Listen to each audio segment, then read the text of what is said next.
I think if you could just start off for those who might be unfamiliar with your business, just what do you do? And in particular, you can verify identities in North America with 99% plus accuracy, much higher than your peers. How do you do it? And just tell us a bit about what you do, how you do it, and that competitive moat that you guys have. Sounds good. First of all, thanks for having me.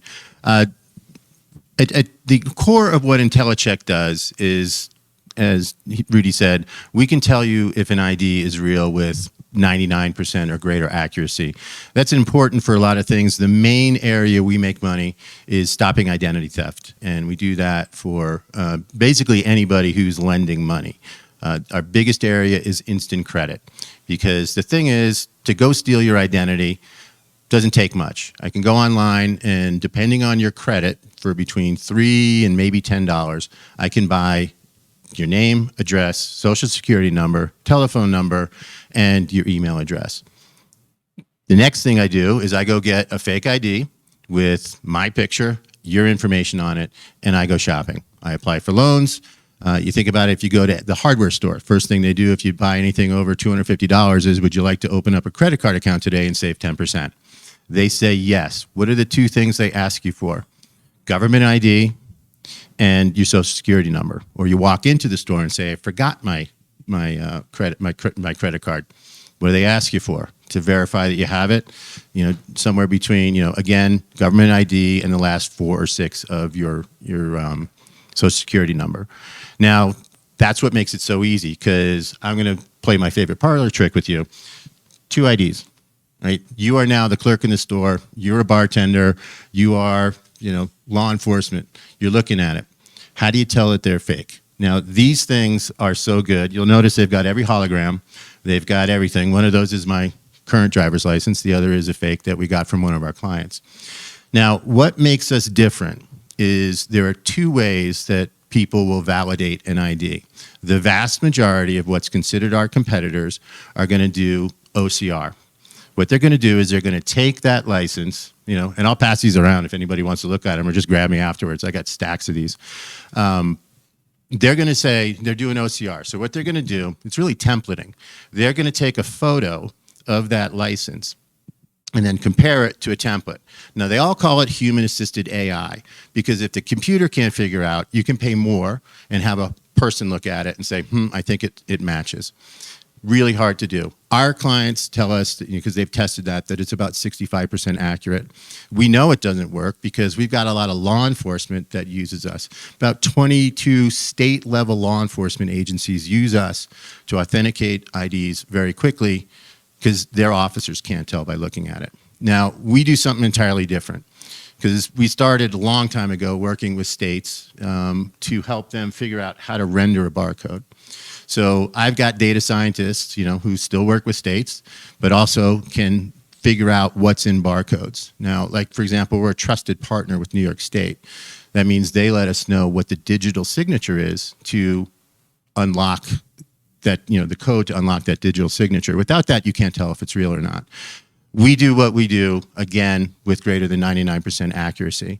The others can't, because that photo doesn't work, right? Also, if I can lead into it, also gives us a very big competitive moat. Most of our business is done currently in the physical space. Reason for it is we don't require any new hardware.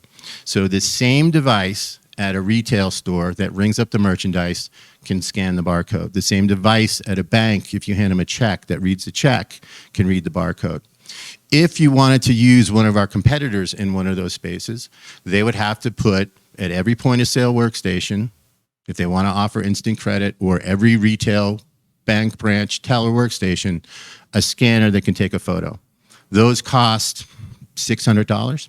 Now you think about it, a large retailer, big box store, 11, 1,200 stores, 15 workstations in, point of sale stations at each place, times $600, nobody's paying that. You're talking about a $15 million investment.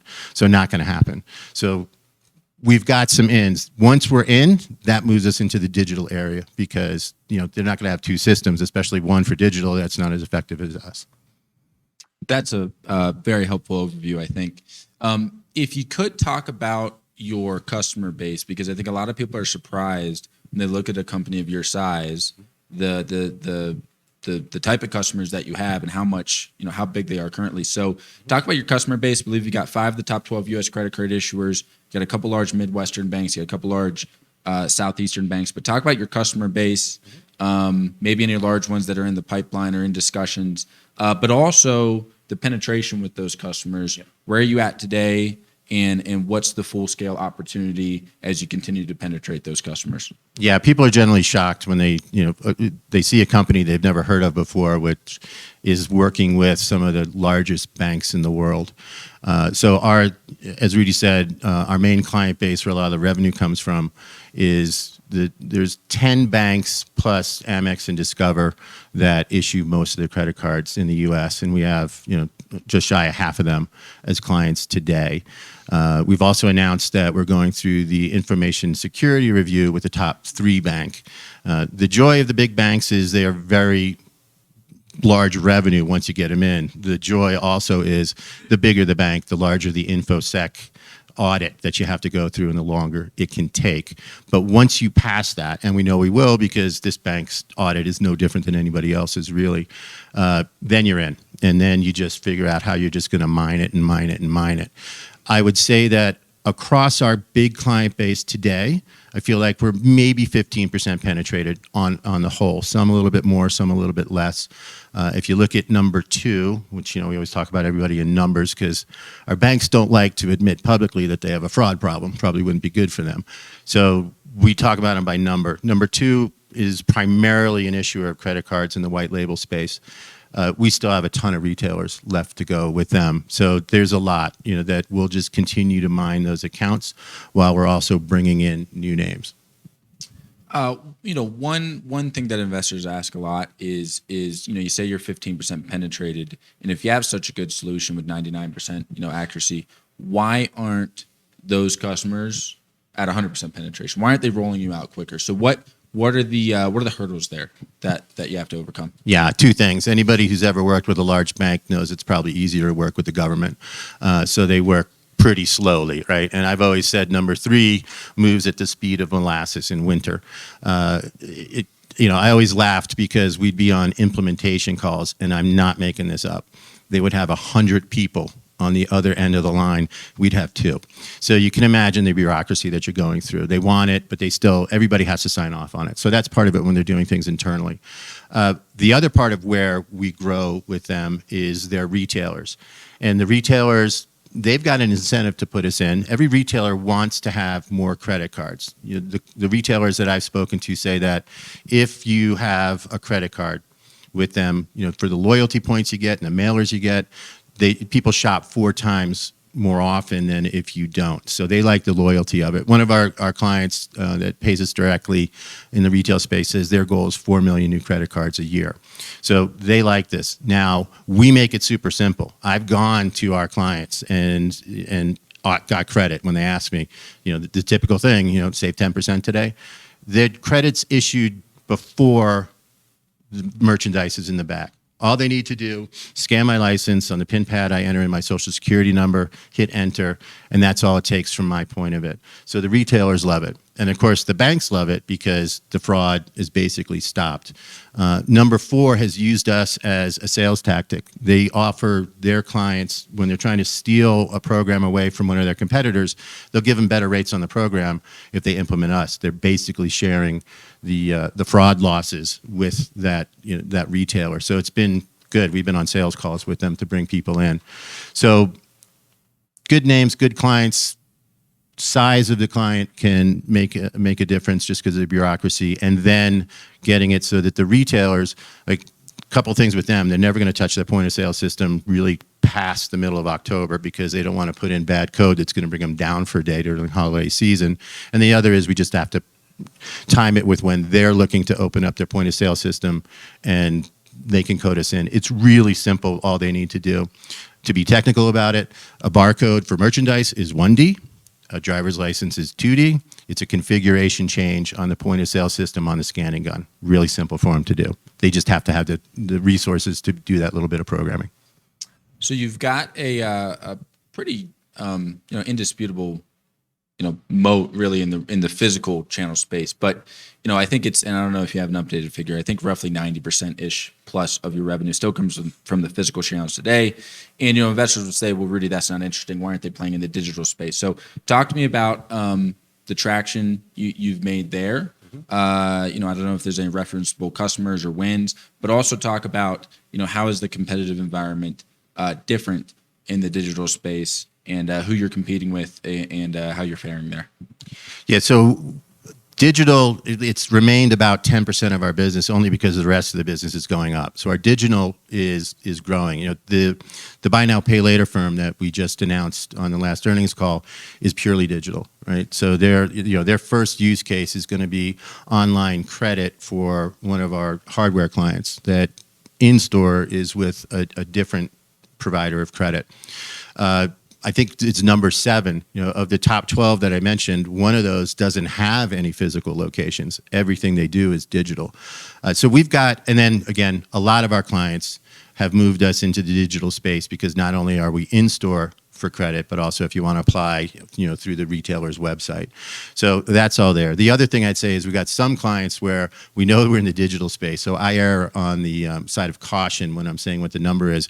We don't know, did it come from the teller the point of sale system or on one of their digital sides of it, because it's just one call to us. They haven't broken out where it's coming from. So digital is really the only place that the OCR vendors can play because of that hardware issue that I talked about. But we are getting more and more, particularly some of these purely online banks that had gone with those other OCR systems. The good thing is when somebody bounces from one of our current clients and goes to another client, that's the best leads we get. And we've had multiple of them come into us where they're going and saying, yeah, we used to use that as well. It doesn't work. Go talk to Intellicheck. So we're beginning to see more inbound on the digital side than we had before. So again, simple ease of use. One of the other things, even though no hardware is required, before technology allowed us to turn the phone into a scanner, we used to have to take a picture of the back of the license. And I will tell you, it's very hard. People don't know what to do. We'd get pictures of big toes, right? And, things like that. Now, the other thing is getting a clear photo without glare. So even if you're doing OCR, right, do you need the front of it? I just challenge you guys later on, just try and take a photo of the front of your license. With any of these lights, there's going to be so much glare. Part of it will be obstructed, which means you're going to get a lot of false negatives. So not only are those systems not as accurate at catching the fakes, they've got a much higher rate of false negative, which means I've told a good person that they're bad. So another not great customer experience. So with us, you don't have to do anything. Your camera's turned into a scanner. You wave it over the back of the license. You don't even have it snaps it before you even know it. So we do even have an advantage there, I think, in terms of ease of use for the end client.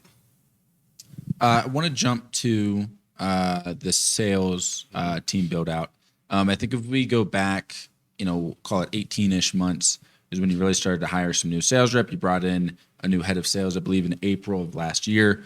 You've since had a recent change in leadership there. You've had a lot of hires that just didn't work out for whatever reasons. But tell me about the struggles you've had and what you've done now to address those struggles, be it in your hiring or recruiting practices, and why should investors have more confidence that you've got a new wave of sales reps coming on. I think 5 quota reps off of a base of 9, so it's a pretty material increase. Why should investors have higher confidence in these newer reps succeeding and working out and contributing materially to sales in the near term versus the reps that you had hired over the last 18 months? Yeah, I'd say a change in hiring philosophy, if you will. Previous, they were hiring people who were really good salespeople and in different industries, and I think a different method of interviewing. My take, because I've seen it, if you know the industry, you are productive a lot quicker. I also believe I'm a very, very strong believer in competency-based hiring. So one of the things is I worked with Chris, who is Chris Meyer, our new head of sales, who's been with us for 7 years. He gets the business. He understands who we are and what is required to be successful.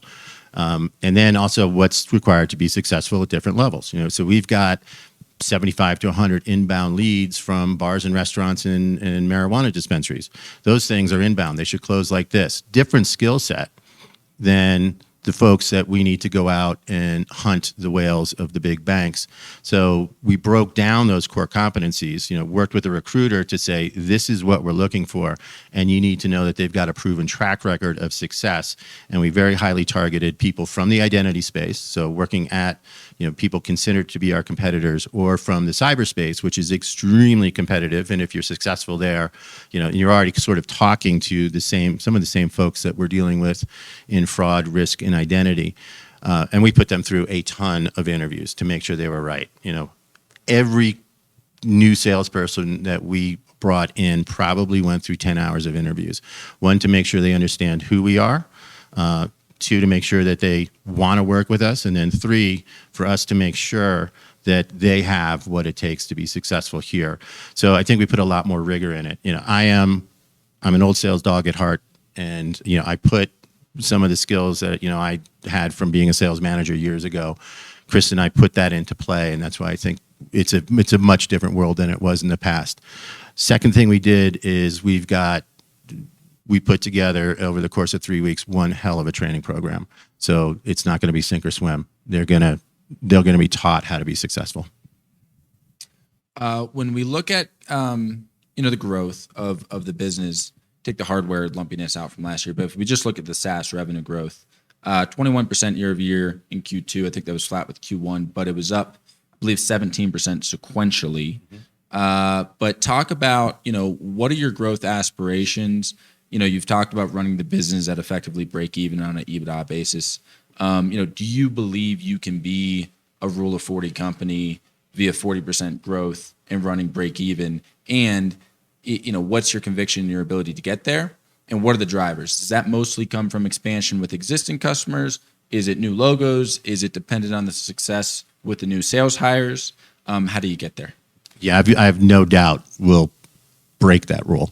And I think that, Jeff and I put our money where our mouth is, right? We firmly believe in the company and, continue to buy shares because, we think it's a great time to be buying. I look at our products and I think the thing that we've been missing, we spent, a lot of last year making sure that the core guts of the engine can handle the growth that I see this company happening and the transaction volumes increasing.